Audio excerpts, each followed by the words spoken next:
بسم اللہ الرحمن الرحیم۔ السلام علیکم۔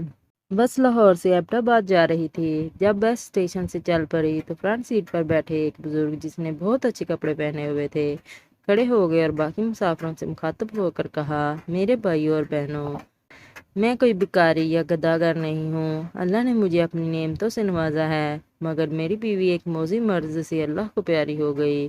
کچھ دن گزرے اور میری فیکٹری میں آگ لگ گئی۔ میں درآمد اور برآمد کا کاروبار کرتا ہوں۔ میرا تیار شدہ سارا مال جل کر خاکستر ہو گیا۔ پھر کچھ مدت گزری کہ مجھے دل کا دورہ پڑا۔ رشتہ داروں نے جب یہ محسوس کیا کہ اس کے برے دن آنے لگے ہیں، انہوں نے ہم سے رابطہ منقطع کر لیا۔ ڈاکٹروں نے میرے بچنے کی ضمانت کم ہی دی ہے۔ میری یہ جوان بیٹی ہے، اس کا کوئی وارث نہیں رہے گا۔ مجھے اس کی فکر کھائے جا رہی ہے اور اس شخص کی ہچکی بن گئی۔ یہ جوان سال لڑکی جو میرے پاس بیٹھی تھی اٹھی اور باپ کو سہارا دے کر سیٹ پر بٹھا دیا۔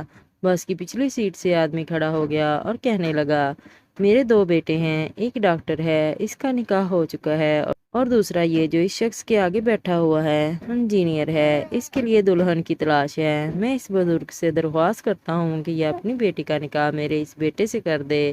میں وعدہ کرتا ہوں کہ اس بچی کو کبھی باپ کی کمی محسوس نہیں ہونے دوں گا۔ لڑکا کھڑا ہو گیا اور کہا، مجھے رشتہ قبول ہے۔ بس میں موجود ایک مولوی صاحب کھڑے ہو کر کہنے لگے، یہ سفر بہت مبارک سفر ہے۔ نکاح جیسا مقدس عمل ہو جائے، وہ بھی سفر میں، اس سے اچھی بات کیا ہوگی؟ اگر لوگوں کو اعتراض نہ ہو تو میں نکاح پڑھا دوں۔ سب کہنے لگے، ماشاءاللہ، سبحان اللہ، الحمدللہ وغیرہ وغیرہ، اور مولوی صاحب نے نکاح پڑھا دیا۔ ایک اور صاحب کھڑے ہو گئے اور کہنے لگے، میں چھٹی پر جا رہا تھا اپنے گھر والوں کے لیے لڈو لے کر، مگر اس مبارک عمل کو دیکھ کر سمجھتا ہوں کہ لڈو ادھر ہی تقسیم کر دیں۔ اس نے دلہن کے باپ سے مخاطب ہوتے ہوئے کہا۔ دلہن کے باپ نے ڈرائیور سے کہا، ڈرائیور میاں 5 منٹ کسی جگہ بس روک دینا تاکہ سب مل کر منہ میٹھا کر لیں۔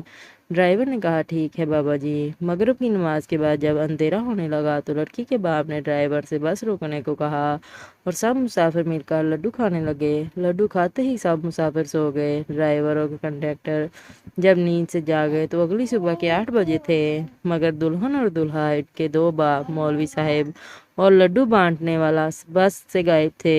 اتنا ہی نہیں بلکہ کسی مسافر کے پاس نہ گھڑی، نہ چین، نہ پیسے، بلکہ کچھ بھی نہیں تھا۔ ان کو یہ 6 ممبرز کا گروپ مکمل طور پر لوٹ چکا تھا۔